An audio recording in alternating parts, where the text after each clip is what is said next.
Hey folks, this is Lalita, your registered dietitian and personal health coach from Nurture the Artist. A couple days ago I was at the doctor's office and I was there for a regular health checkup just because I was a little concerned about getting very fatigued and tired very easy and more often these days. And sure enough, my blood work came back and I found that my iron levels were not the best. So the dietitian in me and the personal health coach obviously got a little bit more cautious, and I had already started taking foods that are pretty high in iron. And I'm sure many of you out there have the similar concerns. So why is iron so important? Iron is a mineral which is an essential nutrient, folks, that is important for our body. Iron is important to make the heme or the hemoglobin, which is required for the red blood cells, which carries the oxygen into the lungs, and it also for us to be breathing properly, which is oxygen, which is what we need, which is the most essential product to keep our life going on.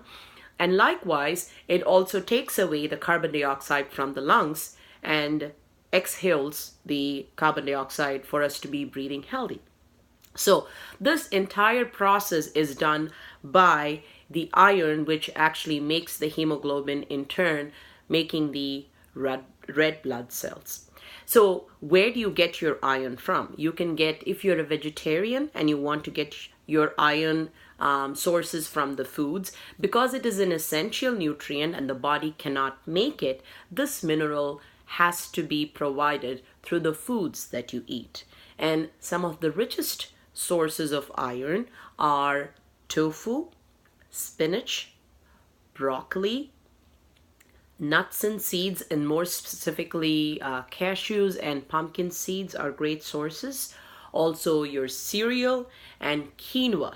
These are for the vegetarians. Now, if you are a non-vegetarian and a meat eater, you can definitely get sufficient iron from red meat, turkey, shellfish, and organ meat also. So how much iron is enough, and what are the daily allowances for iron? Looking at a wider age group, most people require an average of approximately 15 to 18 milligrams of iron a day, but this number is definitely more for adolescent girls, especially during their menstrual cycles. They lose more iron, and more importantly for pregnant women, they definitely need a lot more iron. And if you are seeing symptoms of very easy fatigue and breathlessness, or not being able to concentrate on things, or sometimes not feeling hungry or loss of appetite, these are typical signs early on that would show up for deficiency of iron.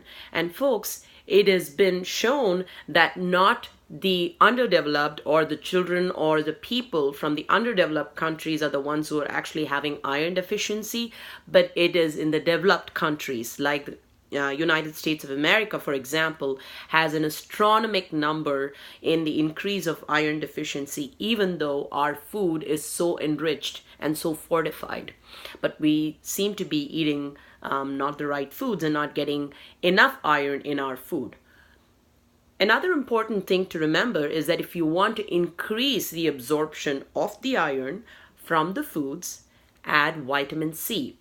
An example is when you're having your cereal in the morning with the milk, the cereal which has the iron, if you include a source of vitamin C, maybe have a kiwi fruit with it, which is really high in vitamin C, or an orange with it, this will enhance and increase the absorption of iron. I hope this was a helpful session for you. Please like, share, and kindly give me your feedback of how do you like these sessions by Nurture the Artist, your health coach and personal health coach, I would say, and registered dietitian Lalita.